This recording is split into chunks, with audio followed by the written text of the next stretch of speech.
At precisely 7 o'clock in the morning, the cul-de-sac speakers blared a tinny rendition of Proud to Be Me, and 47 sleepy homeowners found themselves staring at a 12-foot bronze statue of Sandra in a power blazer, one hand on her hip, the other extended as if stopping traffic. A motion sensor flashed red, cameras swiveled, and a robotic voice declared, "Failure to salute will incur a $50 patriotism non-compliance fee." I lifted my coffee cup, the statue scanned my elbow, and a ticket spat from a printer zip-tied to a lamppost like a parking meter with feelings. My name is Marcus Hale.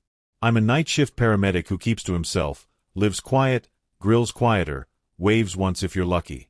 Our neighborhood is Birch Ridge Estates, where mailboxes must be eggshell adjacent and grass is cut to what they call golf tee length. The kind of place where Halloween decorations require written approval and Christmas lights can only be white or warm white, never multicolor, because apparently colors are chaos. Enter Sandra Withers, HOA President and Walking Policy Manual.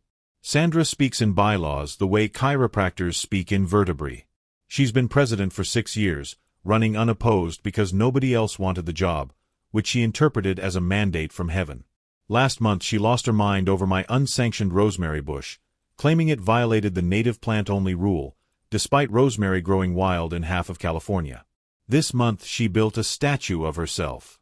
Sandra called it the Monument to Community Excellence and installed it smack in the traffic circle, dwarfing the petunias and blocking the view of oncoming SU Versus. A concrete plinth rose overnight with a brass plaque that read, "Leadership Embodied. Do not look away." The edicts followed immediately. Every morning at 7 a.m., voluntary salute. Every evening at 6 p.m., optional repledge. Refuse? $50. Do it while wearing disruptive garments, which apparently meant pajama pants. $25. Insincere saluting? $15. She wrote that one herself and carried a clipboard to grade neighbors on what she called wrist enthusiasm. She trespassed to install yard-facing cameras for compliance verification, measured saluting angles from the sidewalk with a protractor, and circulated a rumor that anyone who opted out was anti-neighborhood. A veteran down the block got a violation for saluting left-handed. A 6th grader was fined for sarcastic posture. Sandra posted the fines on Facebook with censor bars so thin they might as well have been confetti. She created a public spreadsheet ranking households by salute frequency, color-coded from Patriot Gold to Civic Failure Red. My name sat firmly in red, along with 8 other holdouts she'd labeled the resistance, as if we were staging a coup instead of just wanting to drink coffee in peace. The neighborhood split into factions. Sandra's devotees, mostly retirees who'd never questioned authority in their lives, saluted with gusto and reported their neighbors for half-hearted hand positions. The rest of us formed a quiet alliance of eye rolls and group texts. One woman tried to organize a petition, but Sandra declared petitions violated the Community Harmony Clause and threatened to fine anyone who signed. Another neighbor hired a lawyer who sent a cease and desist letter. Sandra responded by installing a second camera aimed directly at his driveway and citing him for a mailbox that was a quarter-inch too tall. The neighborhood felt less like a community and more like a militarized zone where the dictator wore a pantsuit and smelled like lavender hand sanitizer. 2 things broke the spell.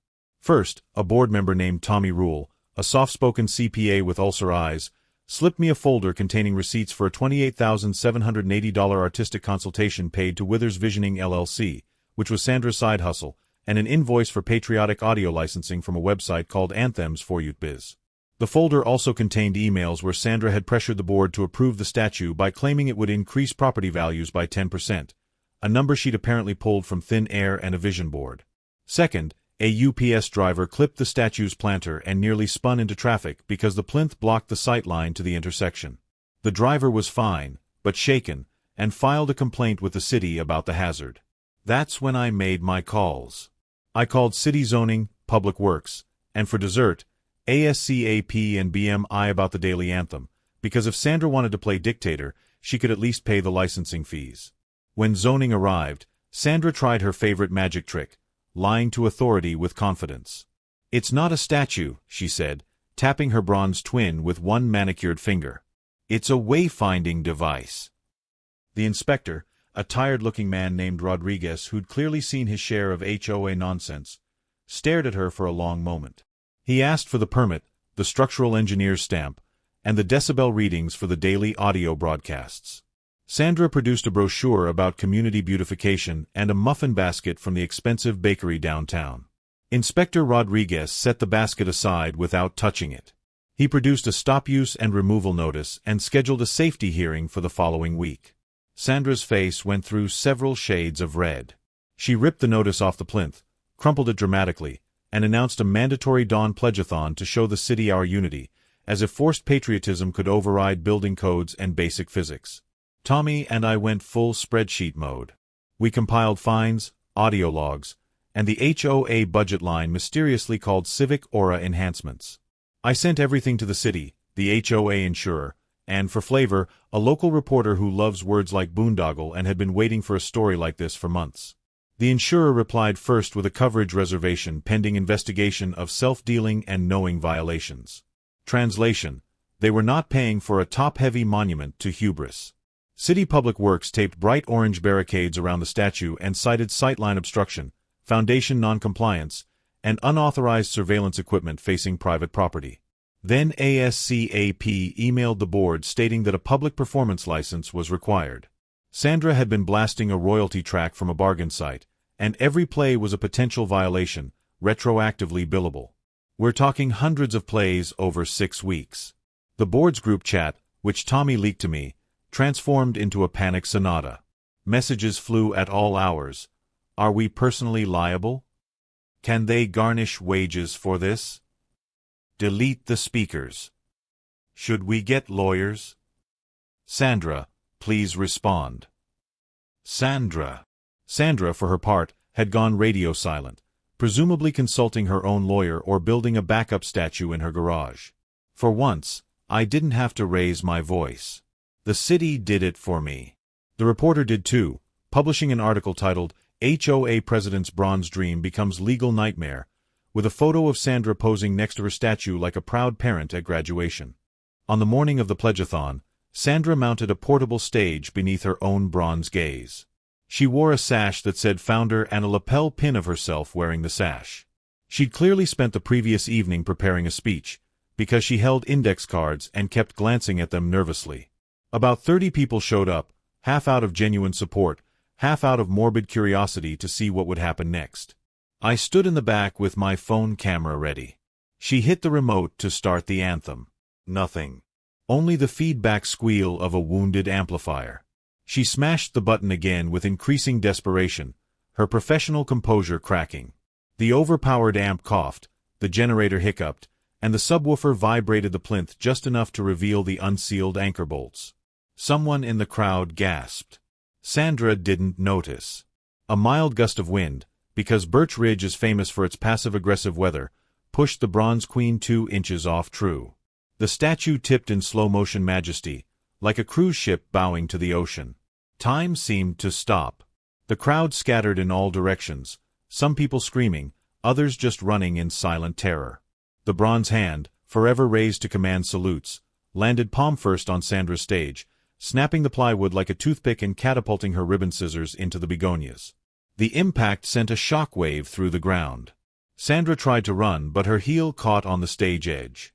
She slid down the plinth on a backsplash of cracked grout and hubris, landing directly inside the orange removal notice cone, her sash twisted around her neck like a noose made of bureaucracy. The cameras she had installed captured the entire spectacle from 4 angles. As if on cue, the reporter's drone buzzed overhead, catching the toppled likeness cheek to cheek with its creator. 10 minutes later, city trucks arrived with a crane and an invoice. Sandra sat on the curb, stunned and silent, while EMTs checked her for injuries. She was physically fine. Her ego, however, would need major reconstructive surgery. The city levied fines for unpermitted structure, public safety hazard, and noise violations totaling $18,000. ASCAP sent a cheerful letter itemizing fees per unauthorized performance, adding another $9,200 to the tab. The math was brutal. 42 days of twice-daily anthem plays at $110 per performance. The insurer declined coverage due to self-dealing and knowing violations, which meant the HOA board, personally, was on the hook for everything. In an emergency meeting held at the community pool with no quorum signs left dry, the members voted Sandra's immediate removal from the board by a margin of 6-0. One board member had resigned the night before via email that simply read, "I'm out. Good luck." Sandra's face went pale, then red, then a shade of purple I'd only seen in patients having cardiac events. She stood up so fast her chair fell backward and clattered on the concrete. Her hands shaking, she gripped the edge of the table and said in a voice that could cut glass, "You can't do this to me. I built this community. I am this neighborhood. Everything I did was for property values and civic pride."